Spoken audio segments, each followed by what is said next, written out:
أعوذ بالله من الشيطان الرجيم. بسم الله الرحمن الرحيم. الحمد لله رب العالمين، والصلاة والسلام على رسولنا الكريم سيدنا ومولانا وحبيبنا محمد صلى الله عليه وسلم وعلى آله وصحابه وسلم، الذين قال لهم الناس إن الناس قد جمعوا لكم فاخشوهم فزادهم إيمانا وقالوا حسبنا الله ونعم الوكيل، فانقلبوا بنعمة من الله وفضل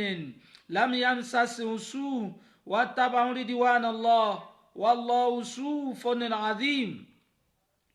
صلاة تنجينا بها من جميع الأهوال والآفات وتقضي لنا بها جميع الحاجات وتطهرنا بها من جميع السيئات وترفعنا بها عندك أعلى درجات وتبلغنا بها أقصى الغايات من جميع الخيرات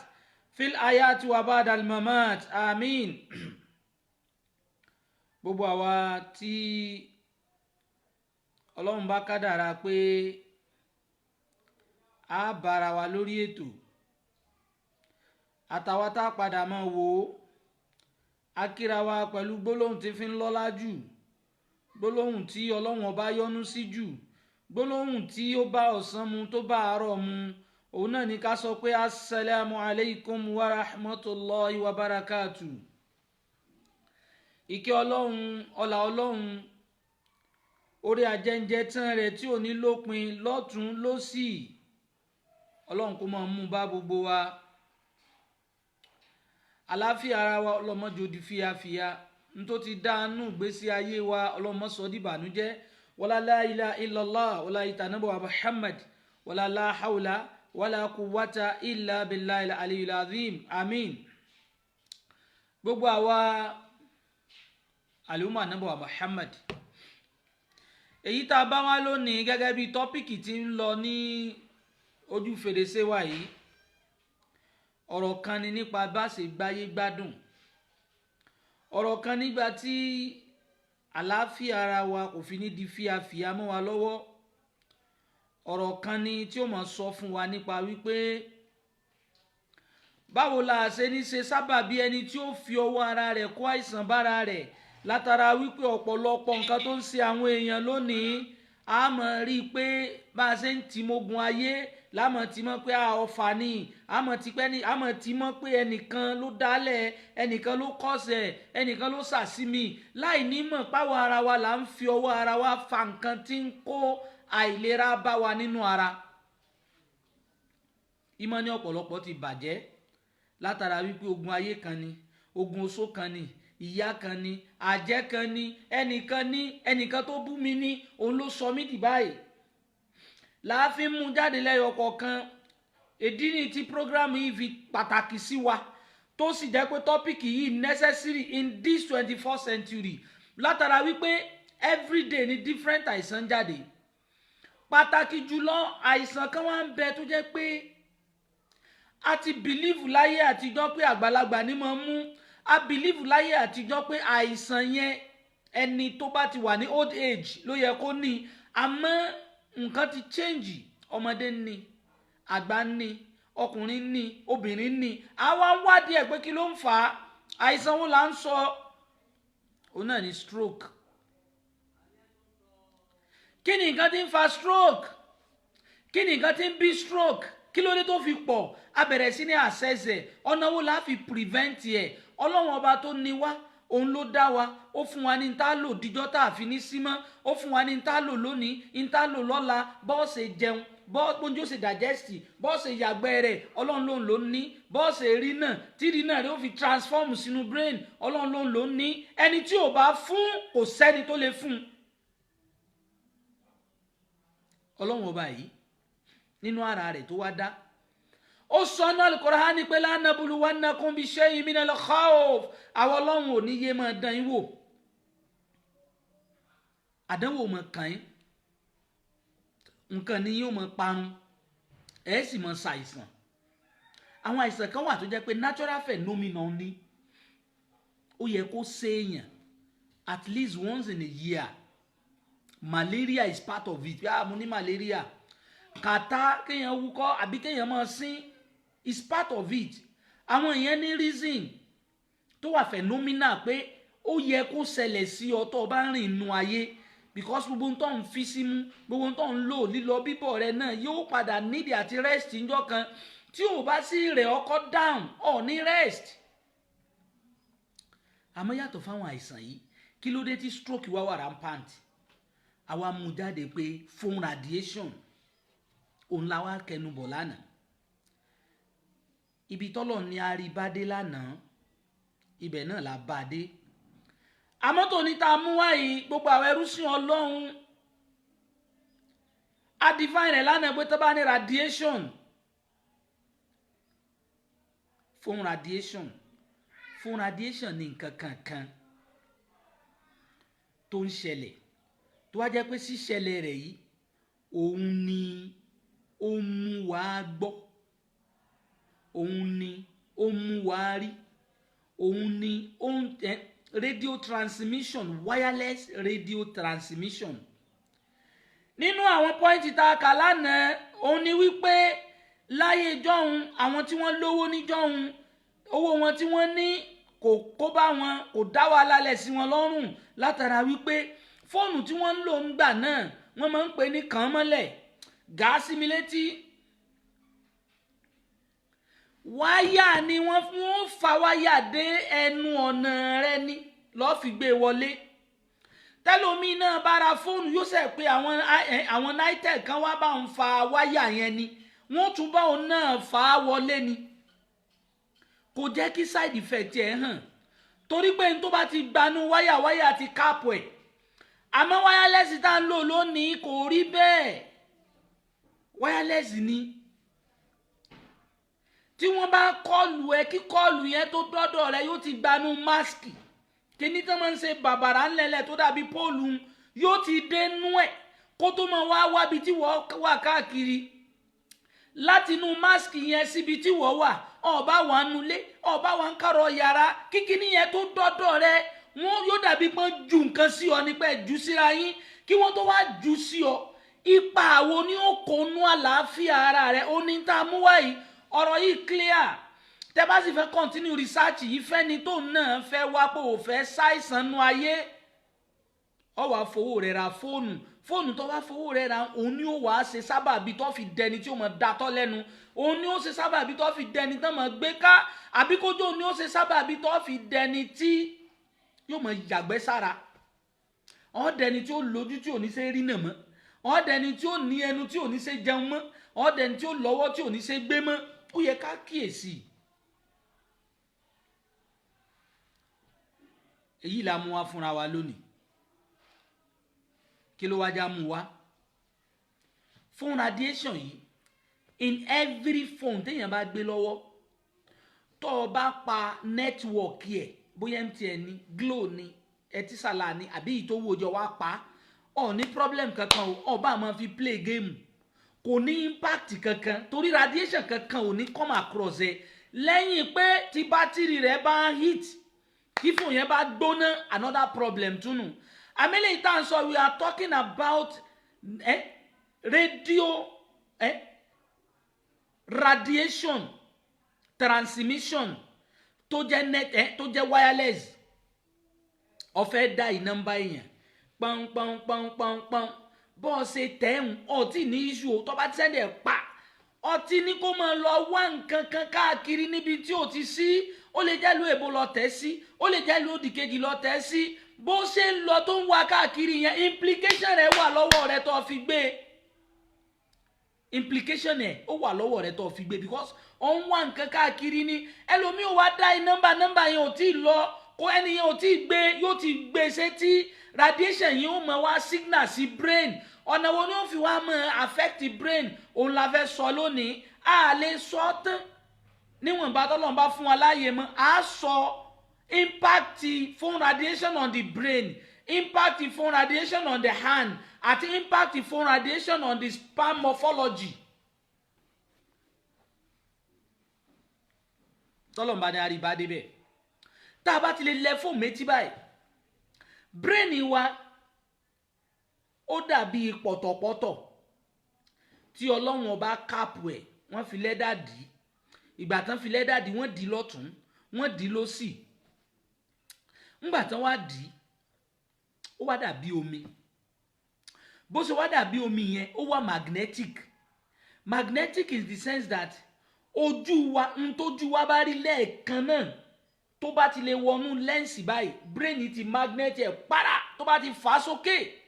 yóò gbé lọ síbi analysis kí ni tí mo rí yìí kí ni ìtumọ̀ rẹ̀ láàrin ìṣẹ́jú kan ọtí mọ mínì rẹ̀ magnet inú brain ni wave transmittive wave wà láàrin ojú wa sí brain wa ló fi jẹ́ pé tó bá díjú ọ̀ nírìn kankan tó rọ̀ ti shut down lẹ́ǹsì tó connect mọ́ brain Allahu akbar kabira bí brain yìí ṣe wá pàtàkì tó bó ṣe magnet yìí lọ bí ojú bẹ́ẹ̀ ló magnet yìí lọ bí etí ọ̀rọ̀ tó gbọ́ kí lálàyé lórí ẹ̀ kí ni ìtumọ̀ rẹ̀ ló fi jẹ́ pé èdè tọ́lọ́hun ò bá lọ gbọ́ ọ̀ ní gbọ́ tí ò bá ti sí signal rẹ̀ lórí brain ẹ̀ ọ̀ ní gbọ́ ọ̀ọ́kàn mọ̀ pé ń sọ̀rọ̀ ni ẹ wá wo àgbáyé ẹ wo bọ́lọ́hun ọba ṣe tóbi tó ẹ wo iye èdè tí ń bẹ ẹ wo iye yìí tí ń bẹ ní Nàìjíríà yìí ẹ wo iye yìí tí ń bẹ ní ìlú kọ̀ọ̀kan kọ́ńtírì kọ̀ọ̀kan ẹ wá bó ṣe pọ̀ tó gbogbo ẹ̀ pátá ọlọ́run ó dá wọn tí ó máa sọ ọlọ́run ó sì dá wọn tí ó máa gbọ́ bírèènì tó wà lórí wa ọlọ́run sì ló dá gbogbo ẹ̀ kò sì sí ń táwa ó máa rò àbí ń tá máa gbọ́ àbí ń tá máa sọ tọ́lọ́run ò mọ̀ túmọ̀ àbí tí ò ní mọ̀ sí ọba tó tóbi jù Allahu akbar kabira ọlọ́run ọba ṣe gbogbo akínní ìfún wa ó fún wa ní brain tá a fi mọ̀ rí náà ó ní inna adaynahu sabila imma shakira wa imma kafura àwa la fún yín ní ọpọlọ a fún yín ní ìrìnà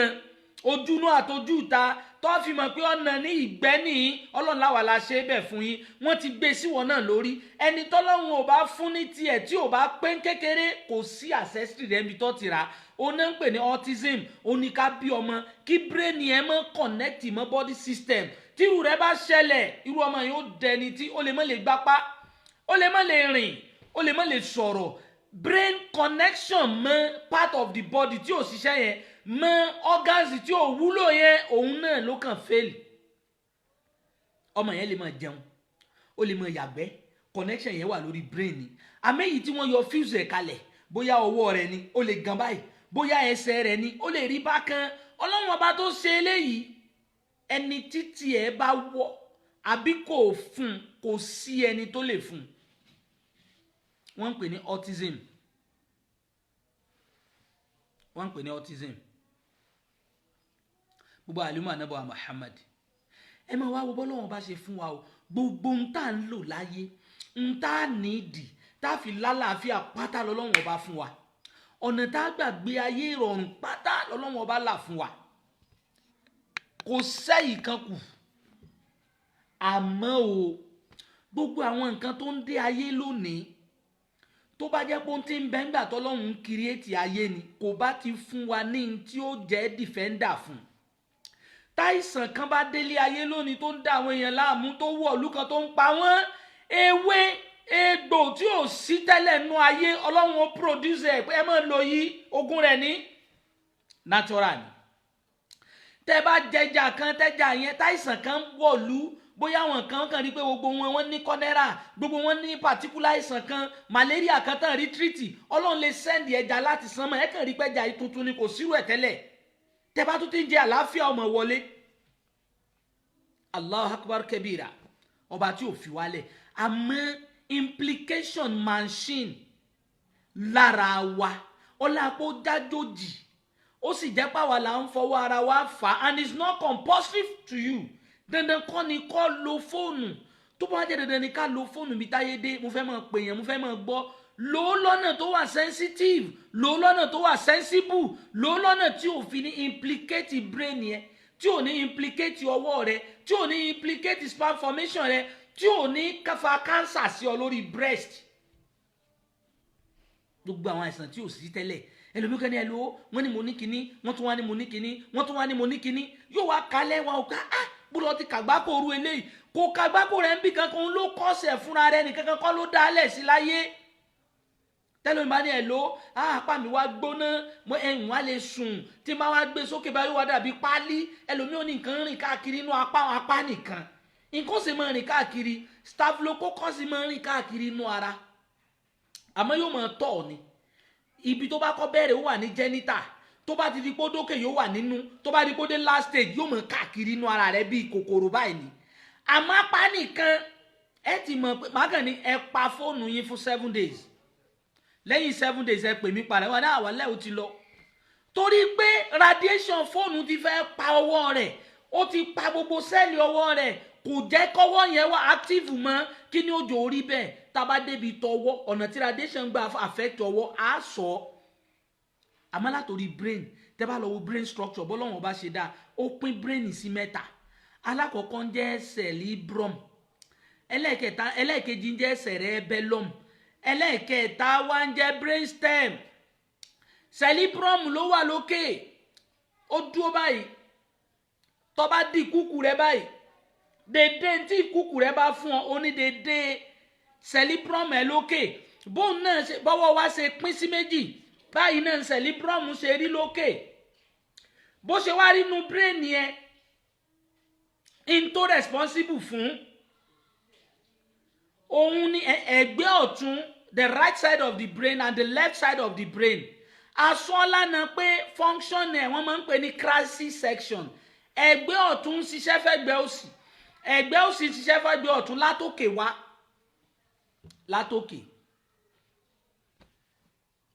látòkè wá bọ́lọ́wọ́n bá ṣe wá dá brain yìí ó fi magnet sínú ẹ̀ magnet wà ń bẹ̀ lára magnet yẹn bó bá ṣe sharp sí òun ni assimilation yóò ṣe pọ̀ sí magnet yẹn òun ni wọ́n ń pè ní medulla oblongata medulla oblongata ní organs tọ́lọ́wọ́n bá dá kò ju kékeré báyìí lọ ó lágbára àti róòlù inú brain yẹn yóò mọ lọ́wájú yóò mọ lẹ́yìn tó bá bọ́ sínú forehead rẹ báyìí gbogbo ń tó bá gbọ́ ọ ní gbàgbé mọ́ gbogbo ń tó bá wù ọ ní gbàgbé mọ́ gbogbo ń tó bá rí ọ ní gbàgbé rẹ̀ mọ́ láyé àmọ́ time tó lọ tó bá wà ń bì percentage yìí ó wà half àmọ́ tó bá ti dé ẹ̀yìn náà máa fi ní ọpọlọ rẹ ìpàkọ́ ló wà tó máa ní ìpàkọ́ lówó mi ni pé nǹkan sọ́ngbà yẹn ò lè gbọ́ ọ lè rí kọ́ wò ń gbà yẹn àmẹ́yìn ni medulla rẹ wà ẹ̀yìn ni kíní magnet yẹn wà ọ̀ ní assimilate anything òun lọmọ tó bá sharp medulla rẹ yóò máa yí gbogbo nǹkan ní yóò máa gbọ́ all the time ẹni tó bá sì dull kò ní ogun ayé sàsí tó ń lọ ẹ̀yìn ó lè má yí padà láàrin ọ̀sẹ̀ kan.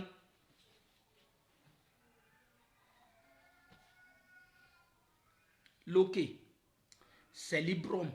ó pín sí méjì tó bá fẹ́ mọ bó ṣe rí sáà ti di kúkú rẹ báyìí tó bá ti di kúkú rẹ bí cerebrum ṣe rí ni ìkan wà lọ́tún ìkan wà lósì èyí tó wà lẹ́gbẹ̀ẹ́ ọ̀tún òun ló ń wọ́ọ̀kì fún body structure ẹ̀gbẹ́ òsì èyí tó wà lẹ́gbẹ̀ẹ́ òsì ló ń wọ́ọ̀kì fún body structure ẹ̀gbẹ́ ọ̀tún bí méjèèjì ṣe wá rí un tẹ̀gbẹ́ ọ̀tún bẹ̀ òun ló responsible fún analysis òun ló pé kọ́ gbọ́rọ̀ kọ́ wá wo pé ọ̀rọ̀ wèrè lọ sọ yìí kíní kan ló jẹ́wọ́ náà mọ̀ látòkè wípé ọ̀rọ̀ tí ń sọ yóò bá làákàyè mu ó lè analyze gba ẹni tí ń bọ̀ yìí obìnrin ni àbọ́kùnrin ìdí wo ló fi lè jóbìnrin ìdí wo ni ó fi jọ́kùnrin lójú ẹsẹ̀ ní brain rẹ̀ ó ti máa sọ torí pé medulla oblongata tó magnet tó ń yí kọjá lórí ẹ̀ òun ló connect mọ́ jugular vein ti san ọrùn láti bí san ọrùn yìí òun ló connect mọ́ heart wa bá a ṣe ń gbọ́ tá assimilate yóò máa lọ́nú ọkàn wa lọ́lọ́run fi ń sọ wípé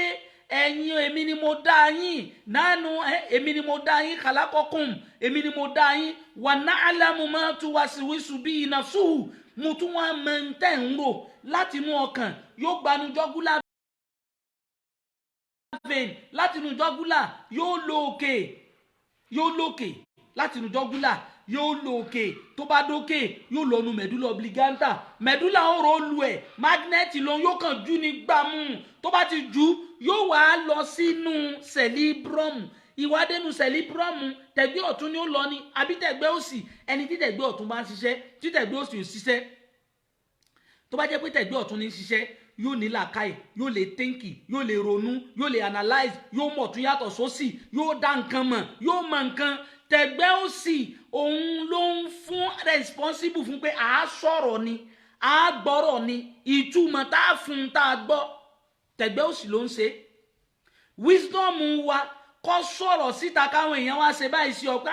orí rẹ ti yí omi ọ rí i pé ọwọ́ ọ̀tún ni wọ́n fi ṣe ẹgbẹ́ ọ̀tún ló wà in tí ó mú ọ sọ̀rọ̀ tí ó bá làákàyè mu in tí ó mú ọ gbọ́rọ̀ lẹ́ẹ̀kan náà tó mọ̀ pé n tó mì nìní ẹ wo bọ́lọ́wọ́n bá ṣe dá ayé o bó ṣe wá ṣe wàhálà yìí lójú ẹsẹ̀ kíní yìí ń rotate kíní yìí ń ṣiṣẹ́ náà fi ní yẹs aluma fi sàmà wá ti wà áàdì tó máa béèrè lọ́wọ́ ara sánmà àtọwọ́ ara alẹ́ ń pa èmi ọlọ́run kulla yawmi wà fi ṣàní kò sí ìṣẹ́jú kan kò sí ìṣẹ́jú ẹyọ kan báyìí àbásìkò kan àbígbà kan tẹ́mi ọlọ́run ò máa ṣiṣẹ́ gbogbo gbàláwọ́ ọlọ́run ọba ń ṣiṣẹ́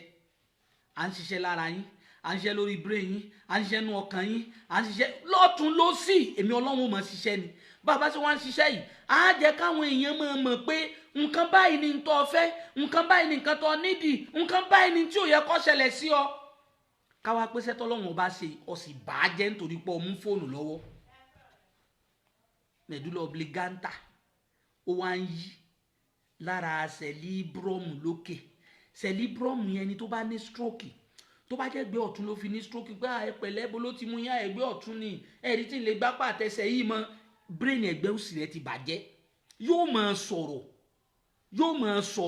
yóò máa rí náà àmọ́ kò ní lè gbé body system ẹ̀ àwọn ẹ̀rẹ́ ó sì lọ nínú òun ni ó mọ̀ pé nǹkan ń ṣe òun láwọn torí pé brain ẹgbẹ́ òsì tó ní thinking faculty tó responsible fún organs láti move òun ló ti bàjẹ́ òun tó bá jẹ́ stroke ẹgbẹ́ òsì ni pé ààbò ló ti mú ọ ẹgbẹ́ òsì ni ẹ̀rí tí lè gbọ́wọ́ òsì mi mọ́ àtẹ́sẹ̀ òsì mi irú ẹni bẹ́ẹ̀ kò ní lè sọ̀rọ̀ mọ́ irú ẹni bẹ́ẹ̀ lè mọ́ ẹ lè rò pé ń gbọ́ ni ó lè mọ́ gbọ́ nǹkan kan mọ́ torí pé brain rẹ̀ lẹ́gbẹ̀ẹ́ ọ̀tún ló bàjẹ́ òun ló jẹ́ stroke mu lẹ́gbẹ̀ẹ́ òsì ẹgbẹ́ ibi tí brain yẹn ti bàjẹ́ yìí ibẹ̀ ni analysis wà irú ẹni tí stroke bá wà mú lẹ́gbẹ̀ẹ́ òsì ẹ̀yẹn wá bí ó lè mọ́ dá àwọn ọmọ rẹ̀ mọ́ láàrin ìṣẹ́jú kan sí kejì ó lè mọ́ àwọn ọmọ rẹ̀ mọ́ yóò kàn dẹni tí ó mọ̀ wò bọ̀ yóò dẹni tí ò ní lè jẹun mọ́ bí bá ń jẹ gan kò ní dùn lẹ́nu ẹ̀ mọ́ ayé ó ti bàjẹ́ fún un yóò dẹni tí ó mọ̀ yàgbẹ́ sára ẹ mọ̀ wá ní ẹ sọ pé bá fẹ́ yàgbẹ́ mọ̀ kò lè sọ ọ́ ní tí òjò lè sọ ni pé n tó analyse thinking faculty ti bàjẹ́ lókè òun lẹ́ni tó bá fẹ́ treat stroke à ń ké fúnra wa kì í ṣe kọ́ gbẹ́bọ sóti níná ẹbọ òràn brain ẹ ló ní issue tó bá treat ẹ náà tòkè lọ ti treat ẹ tó bá sì ṣe ọ gbọ́dọ̀ lè ní access sí nǹkan tí ó tún brain ṣe kódà ìkànnù tá a máa ń ṣiṣẹ́ stroke tá a bá ní èèyàn ní stroke báyìí ẹgbẹ́ ọ̀tún ní àbòsí wọ́n wàá pín brain ẹ̀ sí méjì ní déédéé corpus callosum lókè kíní kan tí wọ́n dún pọ́kán wọ́n fi pín brain ẹ̀ sí méjì báyìí wọ́n wàá fi àbólíkì ra ẹ̀ tó bá jẹ́ pé ọwọ́ ọ̀tún stroke ti mú wọ́n wàá fa àbólíkì ra ẹ̀gbẹ́ òsì tó bá jẹ́ ọwọ́ òsì stroke ti mú wọ́n fa àbólíkì ra ẹ̀gbẹ́ ọ̀tún kó lè máa fíìlì it láti bẹ̀ lókè bíbẹ̀ kọ́ tó bá gbádùn bíi stroke gan yóò padà wà dementia ni ó lè máa rìn àmọ́ yóò gọ̀ sára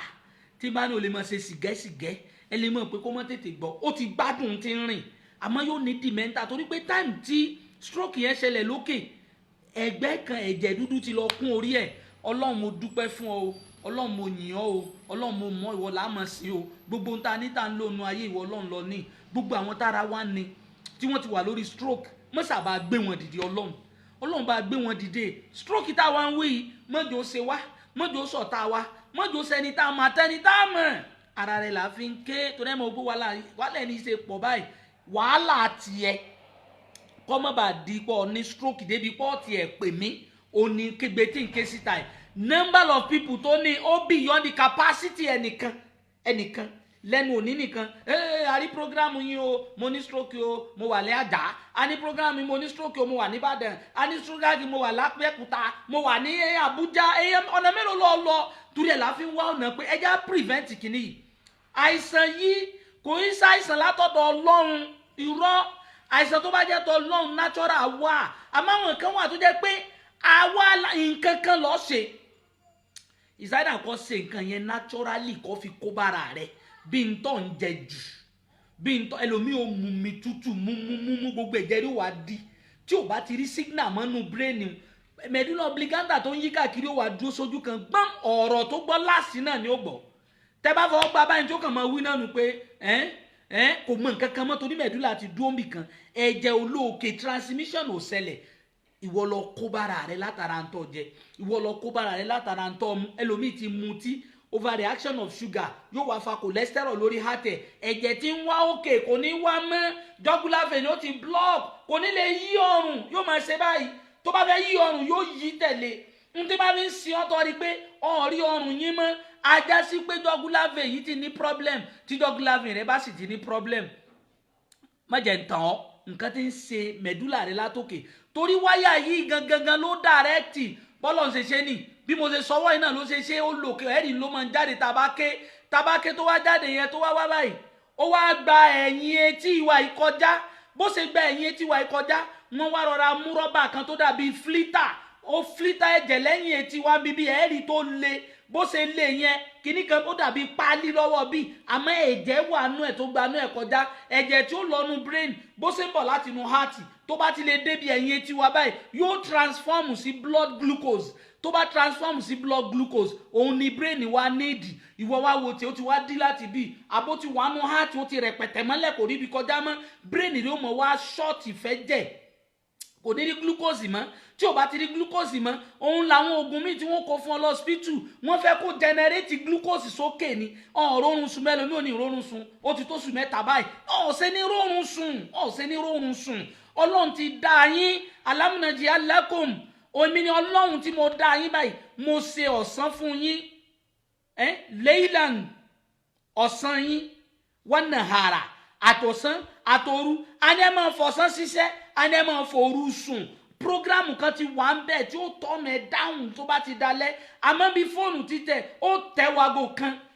bó ṣe wá tẹ̀wágò kan àsìkò tó yẹ kó switch off kò switch off wíwá ni wà láì sùn tílẹ̀ fi mọ́ kí la bá débẹ̀ meanwhile ntọ́ ń wò make sense ntọ́ ń wò hádìí kankan kún gbèsè ayé rẹ̀ kò ní kọ́ lówó sí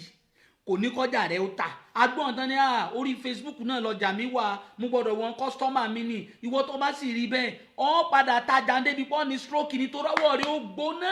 tọ́wọ́ rẹ̀ bá wá gbóná àwọn vein kéékèèké kan bẹ́ẹ̀ nù bíi asọ́lánà náà ń pè ní blood vessel yàtọ̀ sí vein lèyí tó tíkì yìí capillary lèyí tó ọmọ ká báyìí ó láwọn àyè tó wọ̀ ó wọnú kidney ó jáde ó wọnú heart ó jáde àwọn tóbi capillary tóbi wọ́n tún ń pè kan ní arteries náà wáyà kékèké ni òun náà ń gbé ẹ̀jẹ̀ lọ gbé bọ̀ ni tó tòrè ọlọ́run ọba tó de ọmọnìyàn ó dè wá pẹ̀lú wáyà ó dè wá pẹ̀lú mo fi sọ lánàá wípé human being is the most complicated machine on earth àti ìrí nǹkan kan tó jẹ́ machine tó move remotely láì gbá nǹkan mú láì dìmọ́ nǹkan tí ń lọ tí ń bọ̀ tó wá ní wáyà tó ń function tó wá tó tọmọ ẹ̀dá mọ́ nìyẹn ìwọ lọ mọ̀ lọ tẹ̀ ẹ́ sí Google sọ pé o fẹ́ mọ iye joint tó wà lára èèyàn sọ pé o fẹ́ mọ iye vein tó wà lára èèyàn sọ pé o fẹ́ mọ iye arteries tó wà lára èèyàn Google ò gbé wá fún ọ tàbí kọ́ ní anatomy of human body wòye wáyà tó wà lágbárí wòye wáyà tó gba bí ẹ̀yìn kọjá èyí tí wọ́n ń bá bọ̀ pé ẹ̀jẹ̀ tó gba bí ká ju àṣírí ilẹ̀ torí emergency ẹni tẹ́ bá rí i pé ó ti ní attack ó fẹ́ ní stroke ẹ bá ń gbé dìgbàdìgbà hospital yá tó bá lọ rí kò ní bọ̀ rí bẹ́ẹ̀ ṣe ni kó fẹ́ níhun pé lójú ẹsẹ̀ lẹ́yìn tí ó mọ̀ gọ̀ alájì kí ló dé dádì ó lè ẹ̀yin kò ti rí pọ́wọ́ kan fẹ́ ṣe gbé mọ́ ẹnu rẹ ti lè mọ ọwọ́ kó mọ̀ da tọ́lẹ́gbẹ̀ẹ́bẹ̀ stroke dé àlejò dé kí ló yẹ ká sí the first thing tó yẹ kẹ́ kọ́kọ́ ṣe I will give you the reason and I'm saying this ẹ ṣí ara ẹsẹ lómi bó ṣe rí lára tèmi tó bá rí bẹ́ẹ̀ lára tiẹ̀ ládàá tí mo bá fẹ́ gbà kọ́ lọ́n pin kárí ìwọ náà èmi ò fẹ́ kẹ́nì kankan ṣàìsàn torí tí stroke bá ẹ mú yàn ẹ má jẹ́ ń tàn yín ojú àpá ò ní jojú ara mọ́ ẹ sábà ń dun ẹ̀mí mi ní òkú ó lè dẹ́ntì ò ní lè sọ̀rọ̀ mọ́nú ayé ó lè dẹ́ntì ò ní lè jáde mọ́nú ayé ó lè dẹ́ntì ò mọ̀ gbọ̀n tẹ́ ẹ̀ ní mọ́ tí ń gbọ̀n tí ẹ̀ bá ti fẹ́ ní stroke gbogbo kìlọ̀ tá a ṣe yìí gbogbo prevention measure tó yẹ kó ṣe kò ṣe ó ti wá fẹ́ ní stroke ẹ wá fẹ́ máa gbé lọ hospital the first thing ẹni tó bá wá pẹ̀lú rẹ̀ ó lè ṣàánú rẹ̀ stroke ṣe revive tí ó sì padà normal kí ló ṣe etí méjèèjì wa yìí ẹ̀jẹ̀ tí ń bọ̀ láti inú heart wa tó gbanú jugular vein ó gbà báyìí ó wọ́nà ẹ̀yìn báyìí bó ṣe wọ́nà ẹ̀yìn yẹn ọ̀ lè tó o bá mọ acupuncture ó lè àwọn àyè kan bẹ tó bá fi abẹ́rẹ́ gún wàláhì ẹ̀jẹ̀ yẹn ò ní dá torí pé bá ti bá ní ṣe pínpín yóò máa tú jáde padà ni àmọ́ etí wọn bí ìsàlẹ̀ tó rọ̀ jẹ̀bẹ̀jẹ̀bẹ̀ rọra bá a fabẹ́rẹ́ gún ẹ ti rí pé ó fẹ́ ní stroke ẹgbẹ́ ibi tẹ́ ti rí tó fẹ́ níhun ọ píkì ọ fabẹ́rẹ́ ha mọ́ yọ kó ń bẹ̀ mọ́ wá ẹgbẹ́ kejì náà wá gún èyí tó wá ti fẹ́ dùn pé ẹgbẹ́ ọ̀tún ni ẹni pọ́n ti ń datọ́ gbogbo ẹnu báyìí yóò sì tẹ̀lé ẹgbẹ́ ibi tí stroke fẹ́ wá ẹnu yóò wọ́ tẹ̀lé tọ́ba ti tó fẹ́ máa wọ́ tẹ̀lé ẹ wá máa lọ létí ẹ máa fún ẹ̀jẹ̀ jáde the moment ẹ̀jẹ̀ ò bá ti ẹ̀jẹ̀ dúdú kan náà ni n tán pé stroke ẹ̀jẹ̀ dúdú ni ó ti ń lo òkè nu tó bá yìí lọ dókè ó di stroke nìyẹn àmọ́ táǹtẹ̀rì tó ṣẹ̀ fẹ́ ni bóyá ó ṣẹ̀ ń gọ̀ ni ẹsẹ̀ yìí mi ìrẹsẹ̀ ìgbé mọ̀ ẹsẹ̀ yìí mọ̀ ti ń dùn mí kíní kan ti ń ṣe mí ẹ ti rí bó ṣe ń ṣe ẹ tètè bá dúró ẹ̀jẹ̀ yẹn báàkì torí tí ń lọ yẹn kó wà nù ara ó dùn trap ju kó dókè lọ tó bá yìí dókè tó bá rọlù cerebrum ó dáràn tó bá rọlù cerebrum ó dáràn kò ní lè stand mọ́ yóò mọ̀ fi ni ibi tẹ́jẹ̀ yẹn bá dúró sí ni ó determine stroke tí ó ní. wọ́n ní ẹ̀rọ ra lu etí ẹ̀ tó bá yẹ pé acupuncture ni ọ̀nà mẹ́ta abẹ́rẹ́ báyìí yóò kàn rọra fi ha tó bá ti fi ha bì kan báyìí yóò fi ha bì kan báyìí yóò sì tẹ ẹ̀jẹ̀ yóò wọ́n jáde fúnra ẹ̀ ni ó dìde padà nù àmọ́ o gbogbo àgbákò tó ń kó bara rẹ ní tá a ṣerú eléyìí fún ṣé ìṣẹ́ni tí gbogbo sẹ́ẹ̀lì ọwọ́ rẹ ti kú tí òrọ́ náà lọ mọ́ sẹ́ẹ̀lì ọwọ́ a máa kú ó hold the phone láti wákàtí méjì yóò wá gbà àwa náà ní à ń lo fóònù ẹnìkan ní online ti ń tajà mo ní fine kí ni tó ń ta ó sọ alihamudulilayi alẹ́ ní a máa jẹun ọlọ́ngbò ní a máa jẹun ó sì ní wáyé dá kọ̀dá ìta sọ́láàd wáyé dá kúdìyà ti sọ́láàd tẹ́ bá ti kírun tán fantashiru fil ardi ẹ̀fọn kárílẹ̀ wabtagu min fadlillah ẹ máa wá ń tẹ́jẹ lọ́dọ̀ èmi ọlọ́run ní a máa ṣiṣẹ́ iṣẹ́ tiẹ̀ wá gba pé online dandan ni kò mú fóònù lọ́wọ́ my dear lọ ra mo sọ fẹ́ nìyẹn pé lọ wá pọ́ọ̀sì tó kò sí tó ìmọ̀ kó káàkiri àkọ́kọ́ nù ẹlẹ́ẹ̀kejì solution wá máa pa nẹ́tíwọ̀kì máa pa dátà tó bá dẹ̀ fẹ́ receive call èyí tó burú jù ní ká wá gbé létí ẹ wo ń tà sọ pé ó wà níbi bí yìí lẹ́yìn etí wá wo bí tí wọ́n gbé magnet sí radiation fóònù yóò wá gbóná ẹlòmíì bá receive call tán bẹ́ẹ̀ ojú ló wá ṣe wàìwàì ẹ̀jẹ̀ tí ò yẹ kó lókè ti lókè radiation tá à ń wí láyé dán tá a máa ń lo Nokia 3310 tẹ bá ṣí lẹ́yìn ẹ rí kíní kan kékeré báyìí kíní kékeré yẹn tíní ni bí ọmọ wò tó bá ra yọkùn omi fóònù báyìí kò ní ṣiṣẹ́ mọ́ tẹ bá ń ti fi sí yóò mọ̀ ṣiṣẹ́ bí kíní yẹn ṣe lágbára tó òun ló ń control òun ló ń generate radiation òun ló ń generate service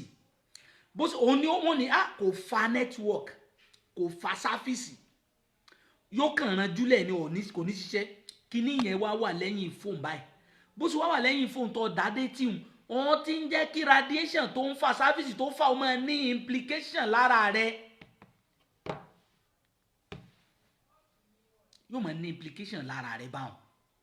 so tó bá fẹ́ kọ́lé yẹn pọ́npọ́npọ́npọ́npọ́n nígbà ó jọ́rọ̀ àbòsí là máa ń sọ ó jọ́rọ̀ téèyàn gbọ́dọ̀ gbọ́ la fẹ́ gbọ́ pọ́npọ́npọ́npọ́n èmi bọ́ pé mi ọ̀rọ̀ pé ẹ má jẹ́ nìkan kan gbọ́ kọ́ nìkan tá à ń wí pọ́npọ́n ní bá tẹ́ báyìí ń fi sí spíkà nílẹ̀ gbé kalẹ̀ nítorí ẹ mẹ́nu débẹ̀ àwọn tó wo programu tàná wá ń kọ́mẹ́ǹtì pé the best way ni kéèyàn máa lo earpiece ti earpiece yẹn gan tó burú especially àwọn earpiece tó jẹ́ wireless sorry earpiece tó ní okùn dì ní tó bá ti ní wáyà ń dì wọ́n ní kíní electric kan ó ti reduce gravity rẹ̀ àmọ́ fóònù tó fẹ́ fi kọ́ọ̀lù ọgbẹ́ síbì ó wá fi earpiece sétí ó lè dá orí rẹ̀ rú ó lè yọ ẹ̀jẹ̀ tí nǹkan kan bá ṣe radiation yẹn yóò ṣe ọpọlọ rẹ̀ lẹ́ẹ̀kan náà torí pé ó níye particular afẹ́fẹ́ tó yẹ kó wọlé ihò tọ́lọ́ ń lu sára wa èyí tí ń wọnú ẹ̀kẹ́ èyí tí ń wọnú ọwọ́ ọlọ́mọntí kọ̀ọ̀kan function and oxygen ni afẹ́fẹ́ tó ń wọlé oxygen wà ní blood carrying capacity oxygen bá ṣe wọlé tílẹ̀ jẹ̀rẹ̀ ó ṣe múùfù sí ọwọ́ adí tẹ́tí ó fi nǹkan dí báyìí bó ṣe fi nǹkan dí omi báyìí ò ní wọbẹ̀ mọ́ báyìí ò ṣe wọbẹ̀ mọ́ ọ̀tún wá ń rí radiation foam ó tún wá ń signal sínú etí rẹ̀ nínú la ilaha illallah kí ló ṣe wá nú ayé báyìí tá a gọ̀ àwọn òyìnbó tí wọ́n ṣe fóònù ẹ lọ wò wọ́n kódà kó jẹ́ pírẹsidẹ́ǹtì wọn fóònù tí ó máa lò níjù kékeré báyìí lọ kíkíní tí wọ́n rà ṣe báyìí lọ tí wọ́n bá sì gbé fóònù ẹ rí wọn tó ń ṣe báyìí àwọn lẹ́mọ etí yóò wá gbóná jẹ́ kí kọ́ọ̀lù máa wọ orí fóònù ẹni tó pè kó píkẹ̀ pé ẹ ló kọ́ tó wá gbé sétí tó bá tiẹ̀ nẹ́sẹ̀sìrì pò fẹ́ kéèyàn gbọ́ ẹni tọ́lọ́run bá ní orí prógrámù yìí ẹ bá wa ṣí ààrẹ àánú àwọn tọ́lọ́run ti kádàrá kan ní stroke ń ṣe mí àánú àwọn tí wọ́n ó tún wọnú stroke everyday ìjọ tó kéré jù lèèyàn 10 ó pè wá ẹlòmíì ò pé èèyàn báyìí kàn mérí báyìí pé àjà kí n mọ̀ bọ̀ wá jà ẹlòmíì ò pé báyìí pé Ìkòròdú ẹ fẹ́ gbéra pẹ́ lè kó kí n ní Ìkòròdú làjà ẹ rí i pé ọlọ́mọdé yẹn gangan ní stroke àmọ́ tá a bá ní irú wọ́ọ̀nì tá à ń fúnra wa yìí náà ládàá tí ń bẹ́ẹ̀ wọ́n gba ẹlòmíì wọ́n gba lówó gbá gbogbo ẹ̀ saint of ni prevention is better than cure gbọ́ àgbọ́yé tó bá ní fóònù tó fẹ́ sùn ẹ má máa gbé fóònù sí gbèrí yín mọ́ kí ta ló expect kó kọlù ẹ ó ti fẹ́ sùn everything has its own time pa fóònù àbí kò tiẹ̀ pa dátà lórí ẹ̀ pa network kọjú síbì kan ọ̀ lè fi irú èmi tí mo ń sọ̀rọ̀ à ń gbé kọ́ọ̀lù dòru torí pé ẹni tẹ́ ẹ fún lágbo ẹni tó lo àgbo àwọn ìlú èbó pè lọ́wọ́ alẹ́ àwọn kan ó sì lọ́wọ́ alẹ́ ọ̀gbẹ́ni tó bá di time tí sùn tá a bá ti silent ẹ̀ yókù dọ̀là pé yín lánàá ẹ má bínú mo ti sùn ni kò nígbà tí mi sọ lọ́hùn ìwọ ò expect kọ́ọ̀lù kankan yóò kàn tán dátà lẹ́nu tó bá ti kọ́ jí lójú oorun tó yájú wàyí fóònù ni ó tún kọ́ mú WhatsApp ni ó kọ́ wò tá ló ń expect kó kọ́ọ̀lù ẹ̀ nítọ́lọ́hùn ò bá ṣe èèyàn ò lè ṣe fún ọ ó sáré wo Facebook láàrin òru sáré wo Facebook kíni tó fẹ́ ń bẹ̀ gangan láàrin òru ìtọ́ ń gbọ̀ngàn kò lè lọ tọ̀ yóò kọ́ tún wo update náà update tó wo ìgbọ́ bá fi wọ́n gbé wákàtí kan ti lọ inú ayé rẹ̀ ó sì ń ra aláre ọ̀fi lówó sí ọ̀fi gbọ́n sí ọ̀fi mọ̀wé sí tẹ́ bá ṣí akínní mo mọ̀ pé yóò wúlò fáwọn kan ẹlòmíì ti wà addicted to phone ìṣẹ́jú bẹ́ẹ̀ ń bá kódà kó lọ interview yóò sáré tún tẹ fóònù yóò tún wò báyìí ó ti di addict káwa lè torí ká lè rí ibi conclude ọ̀nà tó ń gbà bà brain jẹ́ ó lè fa brain cancer ó lè fa stroke brain stroke bí cerebrum ṣe pín sí méjì tí mo ló dàbí ìkùkù báyìí ó dàbí ìkùkù báyìí méjèèjì ò lè ṣiṣẹ́ ọlọ́run fi nǹkan kan spark ẹ̀ lókè tó jẹ́ pé magnesium gẹ́gẹ́ ni wọ́n ń pe kíní yẹn ní corpus callosum yìí ó dàbí omi tán dì sínú lẹ́dà òun ló máa ń ta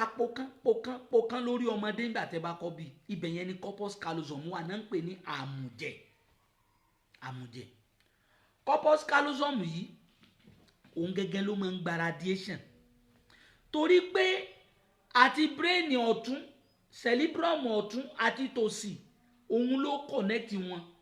omi yẹn ní dèdè ibi tí ó wà láàrin orí wa tó bá fi orí jù báyìí tó fi gbọ́ báyìí gbórí padà ó rí porí òmò fọ́ corpus callosum yẹn ó ti overreact lórí brain méjèèjì lórí cerebrum tó pín sí méjì bó ṣe rí bí kúkú náà ni òun làwọn tó máa ń ja ẹ̀sẹ̀ tó bá rí bí fún lọ́pàá kọ́ torí rẹ bá fi filẹ̀ yìí báyìí lójú ẹsẹ̀ lẹ́rìí tí àtàpá àtẹsẹ̀ gbogbo ó rọ̀ torí pé brain ẹgbẹ́ ọ̀tún àti tòsì méjèèjì ti dàrú ó dìgbà wọ́n lè máa ka 1 2 3 tí àwọn náà fi máa ka 10 wọ́n mọ̀ pé before kan tó ka 10 ó yẹ kó mi yẹn ti padà sí position ẹ̀ tí gbogbo kìíní ìbá wa rí tó wà bẹ́ẹ̀ tá a ti rí experiment fún wá ìtòsí wa fúnra rẹ̀ bàjẹ́ corpus callosum yìí òun ni tó signal méjèèjì papọ̀ lókè báyìí lókè bó ṣe wá signal méjèèjì papọ̀ lókè yìí omi kan wá gba abẹ́ rẹ̀ kọjá omi tó gba abẹ́ rẹ̀ kọjá ẹ rí i pé brain wa ó dé bàràdì wa báyìí ọ̀nà tó wá gbà dé bàràdì ó gbanú wọ́n pè ní cerebrospinal fluid yìí òun connect cerebrum ó wá jáde nú ẹ̀ ó wá lọ tẹ́rẹ́rẹ́ lọ síbi egun ẹ̀yìn wa. Egun ẹ̀yìn tó ti lọ join yẹn ń pe kíní kan mú tọ́nẹ̀rọ̀, wáyà yẹn tínrín ni. Ìgbà tó dé sàlẹ̀ níbi góró ẹ̀yìn, ibẹ̀ ni spinal cord wà, ó lọ join mọ́ spinal cord. Ló fi jẹ́ pé tó máa ṣe nǹkan fún spinal cord, orí brain ó ti react lójú ẹsẹ̀, torí pé okùn tó de spinal cord mọ́lẹ̀ wà nù rẹ̀, tó de brain mọ́lẹ̀ wà nù fluid tí brain fi function, ó wà lógoro ẹ̀yìn wa. Ọ̀tọ̀ ní spinal bone, egun tó gbé lọ́wọ́, ọ̀tọ̀ wá ní cord yẹn. Omi wa máa ń lọ òkè, máa ń lọlẹ̀, yóò wá láti inú brain yóò padà, yóò wá láti inú brain yóò padà, yóò wá láti inú brain yóò padà. Òun náà ń pè ní cerebrospinal fluid. Tó tòrè Ọlọ́run. Yàtọ̀ sílẹ̀ yìí, wọ́n pè kíní kan ní cerebellum, only the second part of the brain and the most function. Kí ló dé orí bẹ́ẹ̀? Gbogbo pa stand ni, ọgbọ́wọ́ sókè báyìí, ọ̀ràn mọ́sù rẹ̀ ó ràn. Kíní kan ló ń function rẹ̀ láti inú orí rẹ̀, òun náà ń pè ní cerebellum. Òun tiẹ̀ ó dàbí kúkú ẹyọ kan, òun ló gbé méjì tòkè lọ́wọ́, ó dúró báyìí, ó dàbí ìgbà tí èèyàn bá gẹ filamenti gọ́ọ̀, tòkè dúró báyìí, tìsàlẹ̀ wá dúró báyìí. Àwọn èèyàn ní bring it on camera kí n jẹ́ káwọn rí, yóò padà máa ṣe bẹ́ẹ̀, but not now. Ẹ gbọ́ mi yé, tó bá rí, tó bá like ẹ̀, share rẹ̀ sáwọn èèyàn míì. Ẹni tọ́lọ̀ bá ní ó ṣàǹfààní bẹ̀ wọ́n ó gbà ládàá rẹ̀. Cerebellum yìí iṣẹ́ méjì ló ń ṣe. The first one ni pé òun ló ń act àti pé kó gbẹ́sẹ̀ kan sókè, kó wá dúró lórí ẹsẹ̀ rẹ̀, tó bá lè dúró lórí ẹ̀ all function dáadáa, ó mì ní pé you are normal. Tó bá lè di pọ̀ ń fì, torí pé ẹsẹ̀ wa méjèèjì yẹn tó bá ń lo onímọ̀ pé nǹkan ti fẹ́ sí ọ, àmọ́ tó bá fẹ́ exercise pé o fẹ́ mọ bí pressure ẹsẹ̀ rẹ ti rí, ó dẹ̀ fẹ́ mọ bí brain ẹ ṣe ń function sí, gbé ẹsẹ̀ kan sókè, kó fẹsẹ̀ kan dúró. Ẹsẹ̀ tó fi dúró tó gbé bọ́dí ẹ̀ dúró kò lè ní stroke láàrin oṣù 3. Ó tún ṣe kejì náà bẹ́ẹ̀. Cerebellum ló ń function. Ní tó bá mọ̀ dúró lórí ẹsẹ̀ ẹyọ kan tó stand, cerebellum ẹ ló ṣiṣẹ́ hùn.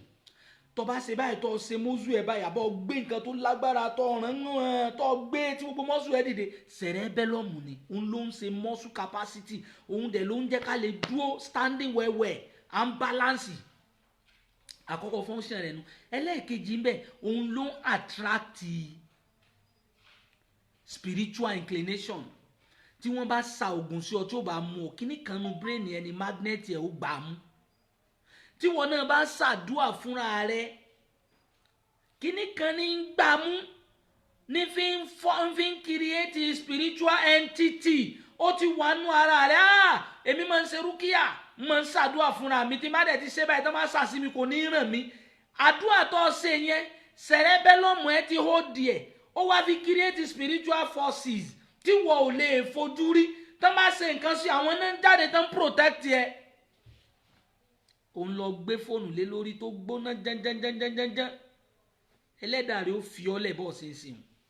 látara fóònù. Wọ́n tẹ̀ wá wo ohun tó ń gbọ́ náà, orin tó gbọ́ ń jẹta, ọgbọ́n ń jẹrin, ìwúlò wo ló wúlò fún ọ? Orin ọtí gbọ́, ìwúlò wo ló wúlò fún ọ? Fáwọn tá a máa ń ti earpiece betí tá a máa gbọ́ orin, tó o bá ti lè ti earpiece betí, etí wa direct ibi tí ihò etí wa lu lọ gangan, orí cerebellum ni. Ihò etí wa yìí, ibi tó lu lọ, cerebellum ló wá control, ló connect akudu etí. Allah akbar. Akudu etí wa, òun ló connect ẹ̀. Àṣẹ kan, kíní yẹn dàbí àṣẹ ìṣẹ́gi báyìí. Òun ló wà láàrin cerebellum nínú brain àti etí wa. Tọ́rọ̀ bá wọlé tó gbà gbùm. Àṣẹ yẹn ni ó yóò rọra fara tí yóò fọ́ sí ẹ padà. Kò fi ní yóò affect etí wa. Ló fi jẹ́ pé téèyàn bá pa ojú nígbà mi tó bá di etí wọ́n mọ̀ fìlì ẹnu orí. Tàbí tó bá yán o àbọ̀ fẹ́ sín. Tó bá fẹ́ sín náà dẹ̀ ń play orin. Táìmù tó fẹ́ sín ọ́ ni pé gbogbo nǹkan paná. Cerebellum ẹni. Wọ́n wá ti earpiece betí. Ọwọ́ ń gbóòrùn ní ṣe jìnjìm. Sọ́rí bọ́ ṣe ń gbọ̀n. Kò ń ṣe etí rẹ nìkan ni ó bàjẹ́ o. Spiritual inclination ni ẹnu cerebellum yẹn. Ó ti ń bàjẹ́. ọtí ń bàjẹ́ lọ́lọ́run fi ní a mọ́ gbọ́gbọ́kúgbọ̀ wọ́n ní a mọ́ sọ̀sọ́kúsọ wọ́n ní a mọ́ wíwíkúwí mọ́ para rẹ ẹ̀bùn tọ́lọ́run ọba fún ọ ìwọ lọ ní is a gift from God ọ lè sọwọ́ báyìí àwọn mi ò lè ṣe ọ lè káàkó ọ lè fi jẹun ẹlòmíì lówó ó ní gbogbo ohun tí ń bẹnu ayé àmọ́ kò lè jẹun fúnra rẹ̀ wọ́n máa nù ní gbogbo nǹkan tá a ní lọ́fẹ̀ẹ́ ló fòye ẹ jẹ́ ká mẹ́ǹtẹ́ni ẹ̀ mọ́ para rẹ mọ́ bà nǹkan jẹ́ mọ́ bà nǹkan jẹ́ so lórí brain wa fún radiation lè impact brain wa torí àsìkò ni ìbá sọ nǹkan kọ̀ọ̀kan tí ń bẹnu brain ẹ tún wá wo àwọn obìnrin ibi táwọn ń gbà kágbá kò bára wọn wọ́n ń pe kíní kan dopamine yẹn ojú kékeré báyìí lọ tó bá ṣe ọwọ́ rẹ báyìí tó bá fi sétí tó bá ṣe báyìí dédé ibi tó máa mú dopamine ló wà ń bẹ̀ dopamine yẹn ló wá ń control òun ló signal fún internal system tẹ́ bá wo internal system obìnrin wọ́n ní fallopian tube wọ́n ní uterus ilé ọmọ ń bẹ ń bẹ fallopian tube ń bẹ ń bẹ ọyàn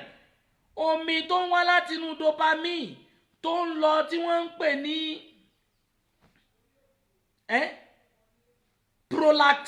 prolactin kíní yẹn náà ló ń signal sí láàfin rí pé tóbìnrin mi bá ń ṣe menstruation yẹn rẹ̀ ó wù àbí kó le àbí kó máa ró gbogbo orú àwọn nǹkan wọ̀nyí dopamine rẹ̀ ló ní problem menstruation mi mo ṣe last month mi ṣe lọ́sùn yìí òkè ló ti wá ntí òjò wà hùn òkè ní n tó ń control nù ẹ̀ o mọ̀ lọ gbé fóònù lé lórí hùn yóò sì tẹ́ méjì báyìí àìtí ẹ bẹ̀rù fóònù invention ni tí wọ́n ṣẹ̀ṣẹ̀ gbé wá táyé rẹ̀ ó bá bàjẹ́ kò yẹ kó jẹ́ fóònù tó bá ti rí pé kí ni lè ba ayé mi jẹ́ èmi tí ń sọ̀rọ̀ ẹ̀ fóònù tá à ń lò ó tó mẹ́rin àmọ́ ọ wà rí pé wọ́n á di mọ́ra ìwọ̀n á gbé fóònù sórí àyà mi bí ṣe ń sọ̀rọ̀ ẹ̀wòye kọ́ọ̀ tó ń wọlé bí kọ́ọ̀ ṣe wọlé ọ wá gbé sórí àyà radiation yẹn yóò wá signal dámú àti rẹ̀ ṣàgbákò lásìkò tó ṣe nǹkan yẹn ẹ má gbé sí gbèrè ẹ má gbé sáyà ẹ má gbé sí tán ó máa ń pa spam ọkùnrin torí wípé aníkíní kan jẹ́ cerebrospinal fluid tó ń wá látòkè tó ń lọlẹ̀ bó ṣe wá ń wá látòkè tó ń lọlẹ̀ yẹn ẹ padà mọ̀ pé òun ló connect mọ́ motor neuron òun ló lọ́nu spinal cord láti inú spinal cord ní àwọn iṣan tó wọnú nǹkan ọmọkùnrin ibẹ̀ ló gbà lọ ló fi jẹ́ pé dédé ìdíwá mi tápò tí ìdíwà òun làwọn sàn yẹn gbà lọ náà fi gbà wọ bí nǹkan ọmọkùnrin. Allah akbar tó tòrè ọlọ́run ọba tó láyé tó lọ́run bó ṣe wá dé nǹkan ọmọkùnrin hùn ìkan wa ń bẹ ń sàlẹ̀ tán pé ń sacrotum pé nǹkan ọmọkùnrin ń sàlẹ̀ tó dàbí ìkúkù méjì báyìí lábẹ́ rẹ̀ wọ́n ń pe kíní kan ní epididymis yìí òun ló inú rẹ̀ ní sperm fluid wà ń bì kan lọ́tọ̀ àmọ́ kò tí ì lẹ́mìí kò sì lè rìn tó bá wá súnmọ́bìnrin yóò wá jáde tí motor neuron bá ti lè connect mọ́ brain tó enjoy tó fẹ́ release ló fi jẹ́ pé yóò rànjú àbí kó lé wọ̀nwọ̀n yóò gbanú sperm fluid yóò wá lọ́nu epididymis tó bá ti lè ń dénú epididymis báyìí yóò gbéra yóò déyàn yóò di tí ó lè máa rìn ní ó fi rí bí epididymis ni ó yín bí ìbọn gbámú tó bá ti lọ frustration yẹn ò lè dá dúró mọ́ ò lè control rẹ̀ mọ́ yóò wá tó bá ti kọjá ní epididymis toró ti lẹ́mìí ó ti lè rìn ò lè control rẹ̀ mọ́ wá wo ibi tí spinal fluid gbà wo ibi tí ọlọ́run ọmọ tóbi lọ́ba o wo ibi tí spinal fluid gbà wo ibi tí motor neuron wà tó connect mọ́ brain lókè wá wo tó connect mọ́ cerebellum lókè wá wo ibi tí spinal cord wá wo wáyà tó lọ nú nǹkan ọmọkùnrin wá wo sperm fluid ń dásí pé ìwọ tó fi fóònù sápò ọ̀tún wá tan radiation lé ọ̀tán dátà lẹ̀ lórí ẹsẹ̀ rẹ yóò máa fi sọ́tún fi sósì ẹlòmíì ṣòkòtò tó wọ̀ tún táìtì mọ́ wàláhì làzim mo fọba tó ní mi búra sí n tá n tírìtì mò ń sọ kọ́sìsẹ́ a sì wá a rí díẹ̀ ń máa ń fa low sperm count tàbí kátó kì wọ́n wà ní nínú sperm morphology rẹ̀ kò lè move torí pé fóònù yẹn ti kó bá epididymis ẹ̀ mágnẹ́ẹ̀tì tó yẹ kó máa jẹ́ kí sperm wà lively fóònù yẹn ti attract ẹ̀ fóònù máa ń ba nǹkan ọmọkùnrin jẹ́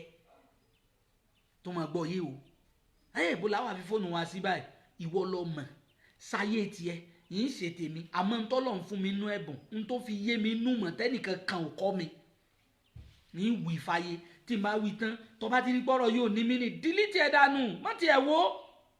àmọ́ tó rí gbá kí ni ìwúlò fún mi jákàlò mi rí ṣíà ẹ̀.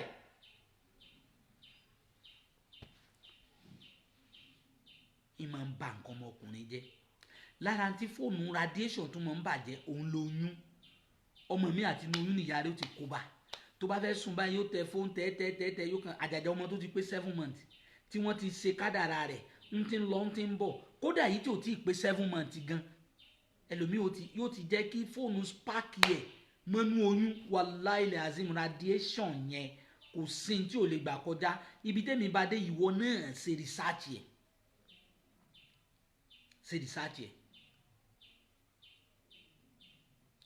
ṣe research yẹ tí ò bá rí bẹ́ẹ̀ wá kàńtà mi pé kò sí nǹkan tó ń jẹ́ fún radiation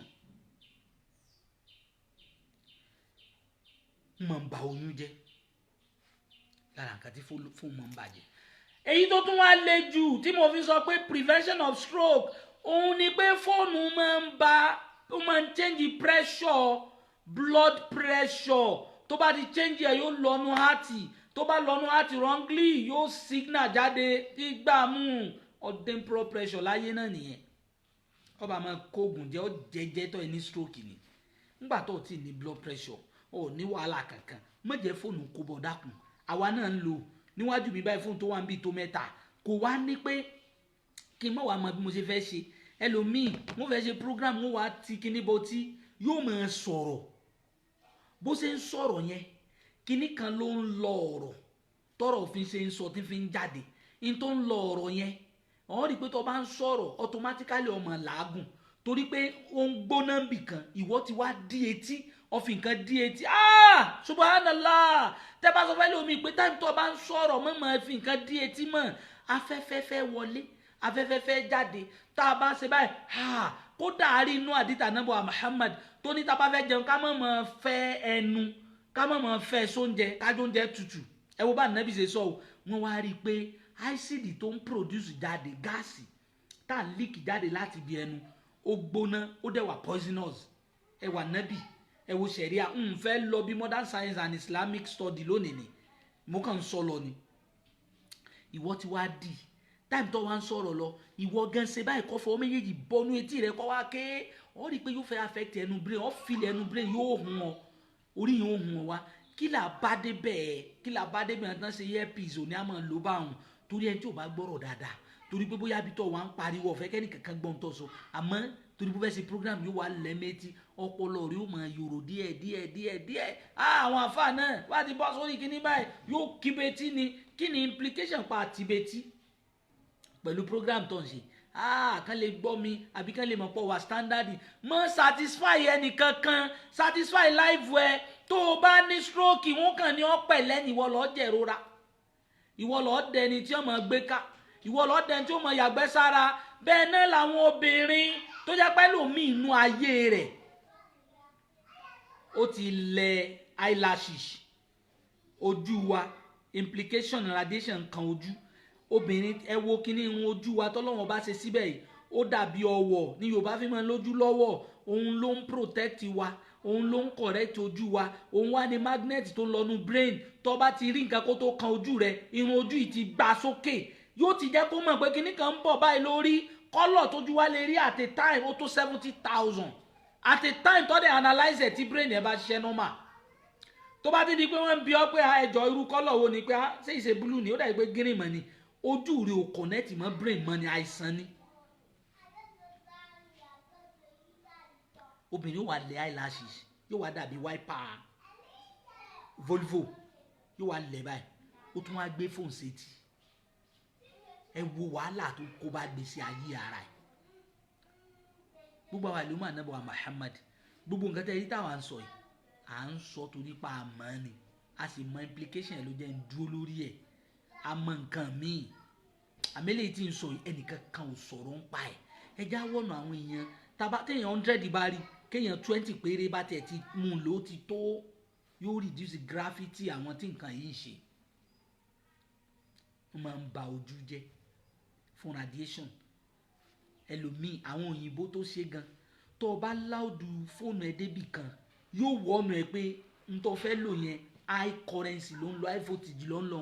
tó bá ti ní òkè ọ̀lẹ̀ high rẹ̀ ń gbà náà àwọn gan mọ̀ pọ̀ fẹ́ damage etí ẹ̀ ni ìwọ náà ọ̀ lè wá etí rẹ̀ ò lè bàjẹ́ kó wá kọlù company wọn náà ti sọ fún ọ the same thing tó bá light phone kí ló dé tá a lè máa lò phone kí ló dé tá a lè máa lò phone ká lóhùn fún ẹ dákun ẹ̀yin tẹ́ ń pè wá mi lè gbé kọ̀ báyìí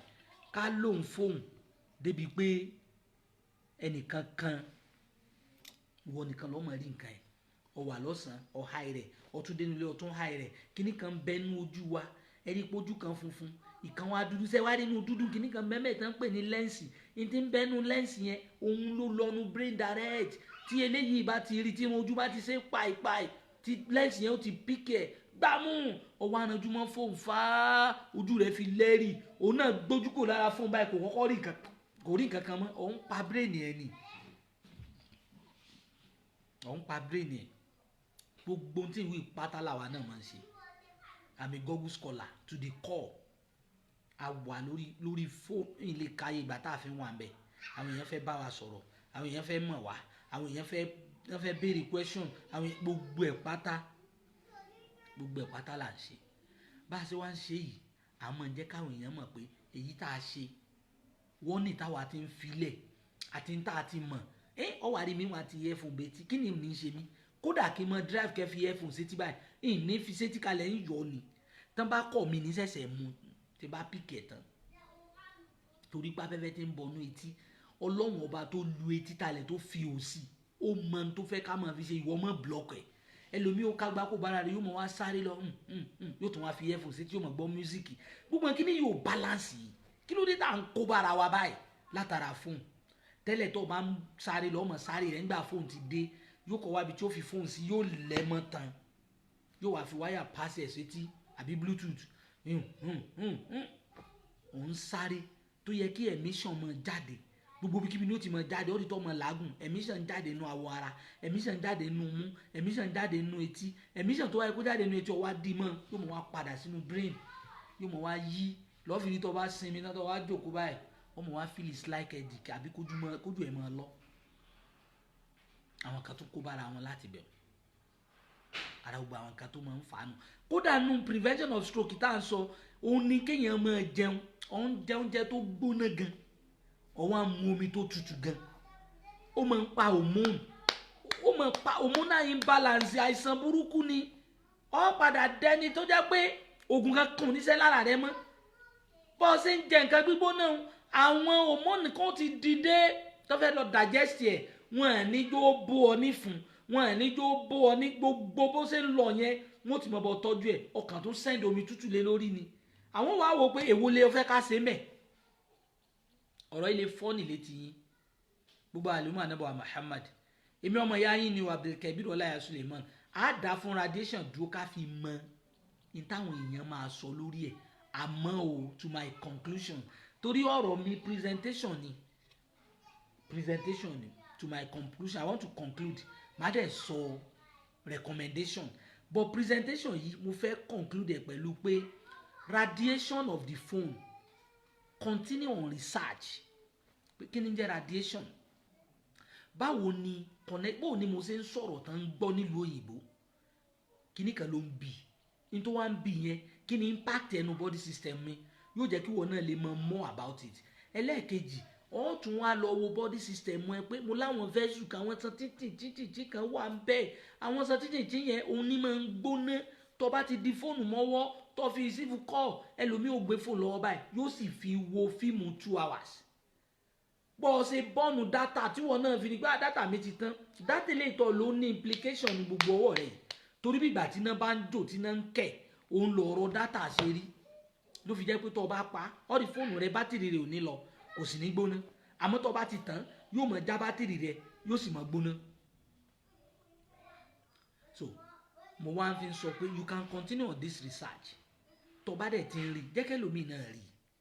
mọ̀nkánà fi ajá ti àhíhí ẹni tó bá dúró pé kí nǹkan má sọ ọmọ ìyá òun kí nǹkan má ṣe nìkan ọlọ́run lémi náà dúró tì àwọn fóònù yàtọ̀ síra wọn. Mi ì fẹ́ lọ bí pé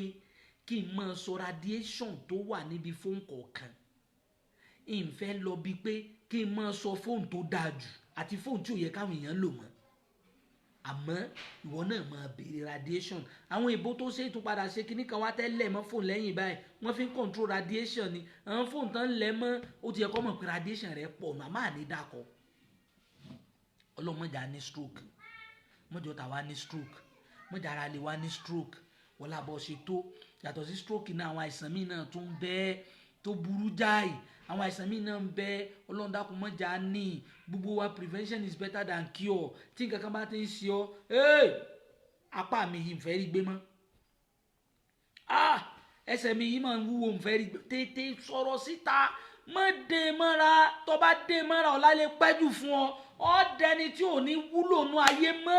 ọmọ wà bẹ́ẹ̀. Ta ló sì mọ iye ọdún tó lò? Ẹlòmíì ní stroke 40 years inú ilé ni ó wà, wọ́n lọ sá lóhùn, wọ́n gbé wọbẹ̀ padà, yóò dẹni tí ò ní nǹkan kan mọ́, yóò dẹni tí gbogbo nǹkan fóònù tó pa ọ̀gàn ọ̀wá nílé gbé kọ̀ mọ́ torí ọ̀ ní analysis mọ́. Bọ́ńkọ́lẹ̀ ọ̀mẹ́ntì ń kọ̀ wọ́n máa jíṣẹ́ fún ọ ni pé lágbájá ní kí yín. Nígbà tó wà healthy báyìí tó bá rí pé nǹkan kan ń ṣe ọ́ tètè complain. Àwọn alágbò ẹ̀sìn jẹ́ ń sọ fún yín, oògùn òyìnbó ò ran hypertension, oògùn òyìnbó ò ran stroke. Téèyàn bá ní stroke tẹ́ ń gbé lọ sí hospital gbidigbidi ó yẹ máa gbé lọ, ẹ̀ ń kàn ń gbé lọ ni. Kìí ṣe stroke náà fẹ́ bá yín tọ́jú o, wọ́n bá yín tame down hypertension ẹ̀ tí blood pressure rẹ̀ yóò lọlẹ̀. Tó bá jẹ́ pé blood pressure tí brain ti access ni tó ti jẹ́ àwọn blood pressure àgbà kan gbogbo tán ní hospital kò ní wálẹ̀. Wọ́n yà rọra fún ní oògùn kékeré kan tán máa ń fún wèrè, yóò wá sùn. Tó bá sùn yẹn yóò wá gọ̀, kò ní dá yín mọ̀mọ́, yóò máa rí, yóò díjú, yóò sì máa rí yín, yóò máa dì yín mú, yóò máa fà yín, yóò fẹ́ ṣe bí pé òun fẹ́ sọ̀rọ̀, kò ní mọ tó fẹ́ sọ mọ́. Oògùn yẹn wọ́n ti lọ fi di cerebrum ẹ̀ mú lókè, wọ́n gbà mú, yóò sùn by force. Tó bá wá sùn by force yẹn ẹ rí i pé blood pressure yóò wá wálẹ̀, wọ́n wà ní ẹ máa gbé lọlé. Wàhálà ṣe bẹ̀rẹ̀. Ẹ wá ẹni tó mọ̀, tẹ́ bá wá ẹni tó mọ̀, àgbo stroke ni ẹ kọ́kọ́ máa béèrè. A sì ń sọ fúnra wa gbogbo owó tó ń rẹ́ni tó ní stroke tó ń gba owó lọ́wọ́ wọn tó sì mọ̀ tó mọ̀ tó ṣe ń pa ẹ̀, Ọlọ́run ó fi ìyà rẹ̀ jẹ ọ́ láyé, ó fi jẹ ọ́ lálẹ́ kìyámọ̀. Tó rárá ni àwọn èèyàn ní òjò bílífù àwọn àfáà mọ́. Ọmọ gbọ́ ẹnìkan ní òun ti ná 20,000 lórí ọ̀rọ̀ stroke. Mo ní kí ni wọ́n ń rà? Ẹlòmíràn ní wọ́n láyé ni, wọ́n ló ń tẹ̀ nǹkan mọ́lẹ̀ ni. Ẹnìkan wá ó ló ń tẹ̀ nǹkan mọ́lẹ̀ ni, ó gbowó. Ẹnìkan wá ó lóun òun afẹ́fẹ́ ni, ó gbowó. Ntẹ́yìn ló fi rí i pé irọ́ ló pọ̀ jù nù. Àmọ́ àwọn kan ń bẹ tán jẹ́ ni Ọlọ́run tí wọ́n mọ̀ ń pa ẹ̀. Ẹ pè wọ́n ládùúgbò yín, ẹ pè wọ́n nùlú yín. Tó bá mọ̀ ẹ ti mọ̀ pé ó mọ̀ ẹ lè ní àwa ò lè ní ẹ pè wá. Kò í sí tẹ́nìkan lè dá sí. Èmi ò tiẹ̀ wá kó pè mí. Irọ́, that's not my mission. Kì í ṣe pé kẹ́ lè pè wá pé wọ́n láwọn nìkan náà mọ̀ ni àbí wọ́n láwọn nìkan náà ṣe yẹn kọ́. Ọlọ́run nìkan lọ́ba tó pé. Àmọ́ káwọn tó mọ kíní yìí pọ̀ síta, kan pọ̀ síta. Òun ni mission tiwa. Stroke rí lè o, kò dẹ̀ sẹ́ni tí ò lè ṣe, kò mọ èjì mọ́. Torí hypertension ò mọ èjì mọ́. Tẹ́ bá lọ wọn previous video ń tọ̀ níjọ́ hypertension àti sọ mọ́ la hypertension mọ́ rò kankan nú ayé. Tó bá ti bá ọba àánú, tó bá ti bá fílẹ̀ lẹ̀, àmọ́ dádúró mi lónìí. Tá fi tún wá pẹ̀lú another episode lọ́la. Bóyá lórí ọ̀rọ̀ prevention of stroke àbí lórí tọ́pìkì mi. A máa pàdé lọ́la. Fẹ́ni tọ́lọ́run bá ní orí wa wò, ẹ bá wa share rẹ̀ torí Ànábì wa Muhammad. Èmi ọmọ yín náà ni Abdulkabir Ọláìyá Suleiman Ibadur Rahman tí wọ́n ń pè ní Dr. Scholar. Mo ń dágbére fún wa lónìí. Ọlọ́run dákun mọ́jà ní stroke, mọ́jọ́ ta wá ní stroke, mọ́jọ́ rẹ̀ wá ní stroke, mọ́jà ara lè wá ní stroke. Wọ́n láyé tà Ànábì wa Muhammad. Mo ń dágbére fún wa pé wassalamu alaikum wa rahmatullahi wa barakatuh.